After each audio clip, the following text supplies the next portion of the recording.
Hi friends, എല്ലാവർക്കും critical tech go charting provide by Mallu market profile pre market റിപ്പോർട്ടിലേക്ക് ഏവർക്കും സ്വാഗതം.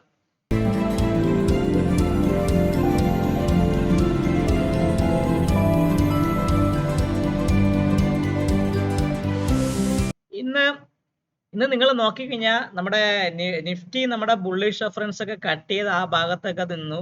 പലരും പറഞ്ഞായിരുന്നു സാർ അത് സ്റ്റോപ്പ് ലോസ് ഹിറ്റായെന്ന് പറഞ്ഞു. ഞാൻ നിങ്ങളെല്ലായിടത്തും ഒരു കാര്യം നിങ്ങൾ വ്യക്തമായി ഓർത്തോളുക. നിഫ്റ്റിയിൽ ആദ്യത്തെ ഒരു മണിക്കൂർ തന്നെ വൈഡ് ഐ ബി ആയിരുന്നു. ഒരു നോർമൽ ഡേ സ്ട്രക്ചറാണ് നിഫ്റ്റി.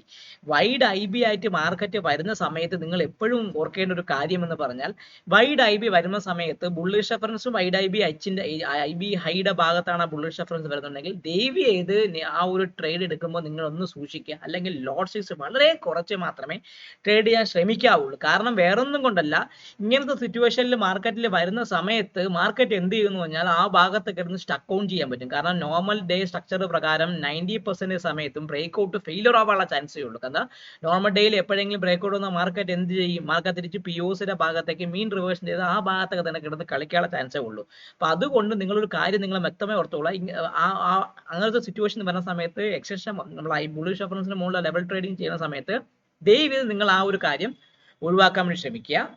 ഇന്ന് bank Nifty bullish reference cut ചെയ്ത് ഫസ്റ്റ് ടാർഗറ്റ് തന്നു. സെക്കൻഡ് ടാർഗറ്റിന് ഫസ്റ്റ് ടാർഗറ്റ് തന്നെ മുകളിൽ തന്നെ ക്ലോസ് ചെയ്ത് mid cap bullish reference cut ചെയ്തിട്ട് അവിടെ തന്നെ കിടന്ന് കളിച്ച് ആ ഭാഗത്തൊക്കെ തന്നെ കിടന്ന് കളിച്ച്. കാരണം മിഡ് ക്യാപ്പ് പഴയ റേഞ്ചൊക്കെ തന്നെ കൃത്യമായിട്ട് ഇങ്ങനെ കിടന്ന് മെയിൻറ്റെയിൻ ചെയ്ത് പൊക്കോണ്ടിരിക്കുകയായിരുന്നു. അപ്പം ഞാൻ ഈ പറയുന്ന സമയത്ത് നിങ്ങൾ നോക്കിയാൽ മിഡ് ക്യാപ്പ് ഒരു പക്ക ഒരു ഒരു റേഞ്ച് ഇങ്ങനെ മെയിൻറ്റെയിൻ ചെയ്ത് പൊക്കോണ്ടിരിക്കുകയായിരുന്നു മിഡ് ക്യാപ്പിനെ സംബന്ധിച്ച്.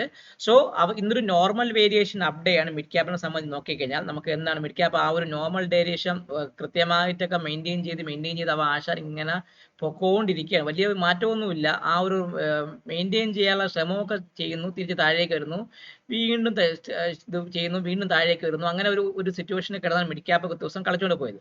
അപ്പൊ നമുക്ക് മിഡ് ക്യാപ്പിനെ സംബന്ധിച്ച് നോക്കിക്കഴിഞ്ഞാൽ പ്യുവർലി ഒരു നോർമൽ വേരിയേഷൻ അപ്ഡേ ആണ്. ഓപ്പൺ ഓപ്ഷൻ ആയിരുന്നു. POC വന്നേക്കുന്നത് 13,331 ഭാഗത്താണ് POC വന്നേക്കുന്നത്. അപ്പൊ നമുക്ക് ആദ്യം എന്ത് ചെയ്യാം? ആ POC ഒന്ന് മാർക്ക് ചെയ്യാം. 13,331 ഭാഗത്താണ് POC. സോ ബുള്ളിഷ് റെഫറൻസ് ഒന്ന് മാറ്റേണ്ടി വരും. 13,331 ഭാഗത്താണ് ഞാൻ ആ POC വന്നേക്കണം. ഞാൻ ആ POC ഒന്ന് മാർക്ക് ചെയ്ത് വെക്കാം. 13,331 ആണ് POC. റേഞ്ച് POC അല്ല, പകരം നോർമൽ POC ആണ്. ഞാൻ കട്ട് ചെയ്തു, റേഞ്ചിനെ കട്ട് ചെയ്തു. എന്നിട്ട് അവിടെ ഞാൻ POC എന്ന് ടൈപ്പ് ചെയ്തു. അപ്പം 13,331 ആണ് നിഫ്റ്റിയുടെ POC വന്നത് മിഡ് ക്യാപ്പിന്റെ. അത് ഞാനൊന്ന് മാർക്ക് ചെയ്ത് വെച്ചു. ഇനി നമുക്കൊരു ബുള്ളിഷ് റെഫറൻസ് എന്ന് പറയുമ്പോൾ നിഫ്റ്റിയെ മിഡ് ക്യാപ്പിനെ സംബന്ധിച്ച് പറഞ്ഞു കഴിഞ്ഞാൽ ഇന്നത്തെ ഹൈ അല്ലെങ്കിൽ ഈ ഒരു റേഞ്ച് നിങ്ങൾ ശ്രദ്ധിച്ചല്ലോ. ഈ ഒരു റേഞ്ച് വളരെ പഴയ റേഞ്ചാണ്. ഈ 13,370 മുകളിൽ മാത്രമേ ഇനി നിങ്ങൾ 13,386 മുകളിൽ മാത്രമേ നിങ്ങൾ ഒരു ബൈയെ കുറിച്ച് 13,366 മുകളിൽ മാത്രമേ ഒരു ബൈയെ കുറിച്ച് ഇനി ചിന്തിച്ചാൽ മതി. അങ്ങനെയാണെങ്കിൽ ആ ബൈ എങ്ങോട്ട് പോകും? നമ്മൾ ഈ പഴയ റേഞ്ചിൽ ഇങ്ങനെ ഈ ഒരു റെഫറൻസ് ലെവലിന്റെ ഭാഗത്ത് മാർക്കറ്റ് നിൽക്കുകയാണ്. സോ 386 മുകളിൽ നിൽക്കുന്ന സമയത്ത് ഫസ്റ്റ് ടാർഗറ്റ് ഈ വാല്യൂ ഏരിയ ഹൈ, എന്നത്തെ വാല്യൂ ഏരിയ ഹൈ ആണ് 7th ജൂലൈയുടെ വാല്യൂ ഏരിയ ഹൈ ആയ 13,431 ഭാഗത്തേക്ക് പോവാം. 13,431 ഭാഗത്തേക്ക് പോവാം. ഫസ്റ്റ് ടാർഗറ്റ് അവിടെയാണ്. സെക്കൻഡ് ടാർഗറ്റ് എന്ന് പറയുമ്പോൾ അതിന് മുകളിൽ നിൽക്കുമ്പോൾ ഈ POC 13,493 ഭാഗത്തേക്ക് വരാം. എത്രയാണ്? 13,493 ഭാഗത്തേക്ക് വരാനും അതിന് മുകളിൽ നിൽക്കുകയാണെങ്കിൽ നമ്മളെ സംബന്ധിച്ച് ഈ ഒരു ഹൈ അഥവാ 13,540 അതെ 13,540 വരാം. 13,540 എന്ന് പറഞ്ഞാൽ ഈ ഒരു ഹൈയുടെ ഭാഗത്തേക്കും വരാം. ചുരുക്കി പറഞ്ഞാൽ 13,386 മുകളിൽ മാത്രമേ ബൈ ഉള്ളൂ. അത് 13,431, 13,493, 13,540 ഭാഗത്തേക്ക് പോകാനുള്ള ചാൻസ് ഉണ്ട്. ഇനി സെല്ലിംഗ് എന്ന് പറഞ്ഞ് നോക്കിക്കഴിഞ്ഞാൽ നിങ്ങൾ നോക്കുമ്പോൾ ഞാൻ സെല്ലിങ്ങിനെ കുറിച്ച് പറയണമെങ്കിൽ സെല്ലിംഗ് വ്യക്തമായിട്ട് പറഞ്ഞാൽ എന്നെ സംബന്ധിച്ച് ഞാൻ പറഞ്ഞ ഇന്നത്തെ POC അല്ലെങ്കിൽ ഈ ഒരു 13,246 താഴെ 240 താഴെ മാത്രമേ ഞാൻ സെല്ലിങ്ങിനെ കുറിച്ച് ചിന്തിക്കുന്നത്. 13,240 താഴെ വീണ്ടും പഴയ വീഞ്ഞ് പുതിയ കുപ്പിയിൽ ആക്ടിയാവും. അത് ഈ ഫസ്റ്റ് ഈ വരുന്ന കഴിഞ്ഞ വെള്ളിയാഴ്ചത്തെ POC ആയ 13,205 ഭാഗത്തേക്ക് പോകും. അത്രയാണ് 13,205 ഭാഗത്തേക്ക് വരാം. അതിന് താഴെ സസ്റ്റെയിൻ ചെയ്യുമ്പോൾ അടുത്തത് 13,150 ഭാഗത്ത് 13,150 ഭാഗത്തേക്ക് വരാം. അത്രയാണ് 13,150 ഭാഗത്തേക്ക് 13,150 ഭാഗത്തേക്ക് വരാനും അതിന് താഴെ സസ്റ്റെയിൻ ചെയ്യുന്നുണ്ടെങ്കിൽ നമുക്ക് പിന്നെ വരുന്ന പറഞ്ഞാൽ ഞാൻ കൃത്യമായി പറയുന്നത് 13,113 ഭാഗത്തേക്ക്. എത്രയാണ്?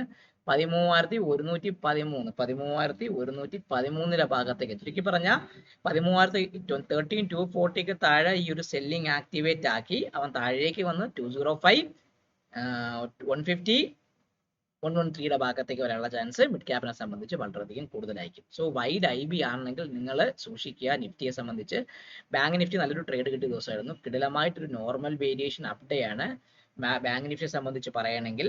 ഒരു പ്രൊഫൈൽ പി ഷേപ്ഡ് ആയിട്ട് കരുതാൻ പറ്റും. ഞാൻ പക്ഷേ അത് പ്രൊഫൈൽ എടുക്കുന്നില്ല, കാരണം അവ അപ്പ് സൈഡ് തന്നെ ക്ലോസ് ചെയ്തതുകൊണ്ട് ഞാൻ അത് എടുക്കുന്നില്ല. POC 58,062 ഭാഗത്താണ് POC വന്നിരിക്കുന്നത്. 58,062 ഭാഗത്താണ് POC വന്നിരിക്കുന്നത്. ഞാൻ അതിൽ നിന്ന് മാർക്ക് ചെയ്തു. ഇനി 220 അല്ലെങ്കിൽ 58,240 50 മുകളിൽ ഞാനൊരു ബൈയെ കുറിച്ച് ചിന്തിക്കുന്നതാണ്. 58,250 മുകളിൽ സസ്റ്റെയിൻ ചെയ്യുന്നുണ്ടെങ്കിൽ ഒരു ബൈ വീണ്ടും റിവേഴ്സായി സ്റ്റാർട്ട് ചെയ്യും. ഇന്ന് ബാങ്ക് നിഫ്റ്റിക്ക് ഒരു ന്യൂസ് ഉണ്ട്. SBI പോലുള്ള പബ്ലിക് സെക്ടർ ബാങ്കിൽ FDIയുടെ ഫോറിൻ ഡയറക്ട് ഇൻവെസ്റ്റ്മെന്റ്സ് 20% നിന്നും 40% ആക്കി എന്നൊക്കെ പുതിയൊരു റൂൾ വരുന്നുണ്ട്. 40ക്ക് മുകളിലുണ്ട്, 40 എനിക്കറിയില്ല. 20% ആ ഒരു ഗ്യാപ്പിനെ ഇൻക്രീസ് ചെയ്യുന്നൊക്കെ പറയുന്നുണ്ട്. അത് പ്രകാരം പബ്ലിക് സെക്ടർ ബാങ്കിന് ഒരു പോസിറ്റീവായ പുറത്തുള്ള ഇൻവെസ്റ്റേഴ്സിനെ മാർക്കറ്റിലേക്ക് ഡയറക്റ്റ് ആയിട്ട് പബ്ലിക് സെക്ടർ ബാങ്കിൽ ഓണർഷിപ്പ് എടുക്കാനുള്ള ഒരു ലിമിറ്റ് ഒക്കെ കൂട്ടിയത് പ്രത്യേകിച്ച് നല്ലൊരു പോസിറ്റീവായ ഘടകമാണ്. ബാങ്ക് നിഫ്റ്റിക്കും പോസിറ്റീവായ ഘടകമാണ്. അതുകൊണ്ട് ബാങ്ക് നിഫ്റ്റി ലാസ്റ്റ് മിനിറ്റിൽ ഈ ഒരു ക്യാൻഡിൽ ഒരു മൂവ്മെന്റ് വന്നത്. സോ 18,250ക്ക് മുകളിൽ 58,250ക്ക് മുകളിൽ ബൈ ആയിരിക്കും. അത് നമ്മൾ ഈ POC 58,484 ഭാഗത്തേക്ക് പോകും. സോ ഫസ്റ്റ് ടാർഗറ്റ് എന്ന് പറയുമ്പോൾ 58,484 ഭാഗത്തേക്ക് വരാം. 58,484 ഭാഗത്തേക്ക് വരാനും അതിന് മുകളിൽ നിൽക്കുമ്പോൾ അടുത്ത സെക്കൻഡ് ടാർഗറ്റ് എന്ന് പറയുമ്പോൾ 58,610 ഭാഗത്തേക്ക് വരാനും. ഇതൊക്കെ സ്റ്റാൻഡേർഡ് ഡീവിയേഷൻ മറ്റുള്ള. തേർഡ് ടാർഗറ്റ് 58,795 ഭാഗത്തേക്ക് വരാനുള്ള ചാൻസ് വളരെ കൂടുതലാണ്. ചുരുക്കി പറഞ്ഞാൽ സോ 58,250ക്ക് മുകളിൽ ബാങ്ക് നിഫ്റ്റി വീണ്ടും ആക്ട് ചെയ്ത് 58,484, 58,610, 58,795 ഭാഗത്തേക്ക് ബാങ്ക് നിഫ്റ്റി വരാനുള്ള ചാൻസ് വളരെയധികം കൂടുതലാണ്. ഇനി നമുക്ക് നോക്കേണ്ട ബാങ്ക് നിഫ്റ്റിയെ സംബന്ധിച്ച് പറയുകയാണെങ്കിൽ നമുക്ക് ഇനി സെല്ലിങ്ങിനെ കുറിച്ച് നോക്കണം. ഇപ്പൊ സെല്ലിങ്ങിന്റെ റെഫറൻസ് എന്ന് പറയുമ്പോൾ ഞാൻ ഇനി എടുക്കുന്നത് 57,710 താഴെ സെല്ലിംഗ് എടുക്കുക. എത്രയാണ്? 57,710 താഴെ ഞാൻ ബാങ്ക് നിഫ്റ്റിയിൽ ഒരു ബെയറിഷ് റെഫറൻസ് സ്റ്റാർട്ട് ചെയ്യും. അത് 57,552 ഭാഗത്തേക്ക് വരാം. വാല്യൂ ഏരിയ ഹൈറ്റ് ലോ 57,552 ഭാഗത്തേക്ക് വരാനും. അതിന് താഴെ അടുത്തതെന്ന് പറയുമ്പോൾ 57,411 സെക്കൻഡ് ടാർഗറ്റ് എന്ന് പറയുമ്പോൾ 57,411 57,411 ഭാഗത്തേക്ക് വരാനും. അതിന് താഴെ ഈ POC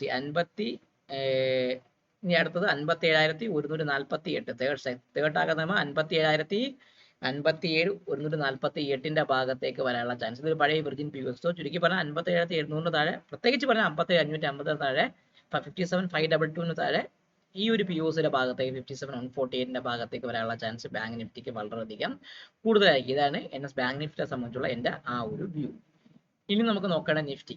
ഇന്ന് നിഫ്റ്റി കുറേ പണിയെടുത്തു എന്നൊക്കെ ആൾക്കാർ പറഞ്ഞു. ഞാൻ ഈ പറഞ്ഞ കാര്യം വ്യക്തമായി ഓർത്തോളൂ. നോർമൽ ഡേയും വൈഡ് IB ആണെങ്കിൽ IBHന്റെ ഭാഗത്താണ് ബുള്ളിഷ് റെഫറൻസ് വരുന്നത്. ദേവിയെ അതിനെ വിടാൻ നിങ്ങൾ ശ്രമിക്കുക.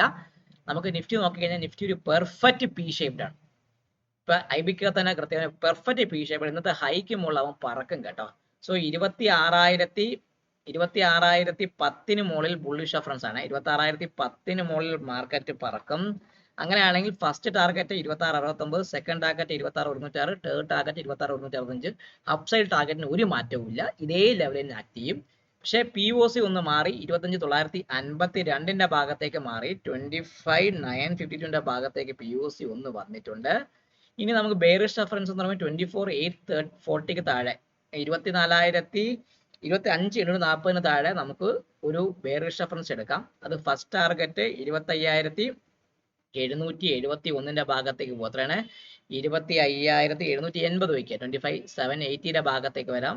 സെക്കൻഡ് 25,759 ഭാഗത്തേക്ക് വരാം. 25,759 ഭാഗത്തേക്ക് വരാനും. തേർഡ് എന്ന് പറയുമ്പോൾ ഈ ഒരു POC 25,700 ഭാഗത്തേക്കും വരാനുള്ള ചാൻസ് നിഫ്റ്റിയെ സംബന്ധിച്ച് വളരെയധികം കൂടുതൽ. ചുരുക്കി പറഞ്ഞാൽ 25,780, 759 ഭാഗത്തേക്ക് ചെറിയ സപ്പോർട്ട് ഉണ്ട്. അത് പൊട്ടിക്കഴിഞ്ഞാൽ സുമാറായിട്ട് 25,700 ഭാഗത്തേക്ക് നിഫ്റ്റി സ്പോട്ട് വരാനുള്ള ചാൻസ് വളരെയധികം കൂടുതലായിരിക്കും. സോ ഇതാണ് എന്നെ സംബന്ധിച്ചുള്ള എൻ്റെ മാർക്കറ്റ് പ്രൊഫൈൽ വ്യൂ വെച്ചുള്ള ഈ ലെവൽസ്. ഈ പറഞ്ഞ കാര്യം നോർമൽ ഡേയും വൈഡ് IB ഒക്കെ വരുന്ന ദിവസങ്ങളാണെങ്കിൽ ഈ ഒരു ലെവൽ ബുള്ളിഷ് റെഫറൻസിന്റെ ഭാഗത്ത് വരെയാണെങ്കിൽ കഴിവതും ഒഴിവാക്കാൻ വേണ്ടി ശ്രമിക്കുക. പുതിയൊരു അറിയിപ്പ് ഞാൻ മാർക്കറ്റിൽ കൊടുത്തിട്ടുണ്ട്. നിങ്ങൾ നോക്കിക്കഴിഞ്ഞാൽ അറിയാമെന്ന് നമ്മൾ പുതിയ രീതിയിൽ പുതിയ സെറ്റപ്പിലും പുതിയ മോർ അഡ്വാൻസ്ഡ് ഫീച്ചറോട് കൂടിയുള്ള മെന്ററിംഗ് ബാച്ച് അത് ഉടനെ അല്ല 1-2 മാസത്തിനകത്ത് സ്റ്റാർട്ട് ചെയ്യുന്നതാണ്. അപ്പോൾ അതിനെക്കുറിച്ച് എന്തെങ്കിലും അറിയാമെന്നുണ്ടെങ്കിൽ തമ്പലൈനിൽ കാണിച്ച നമ്പറിൽ ബന്ധപ്പെടുക.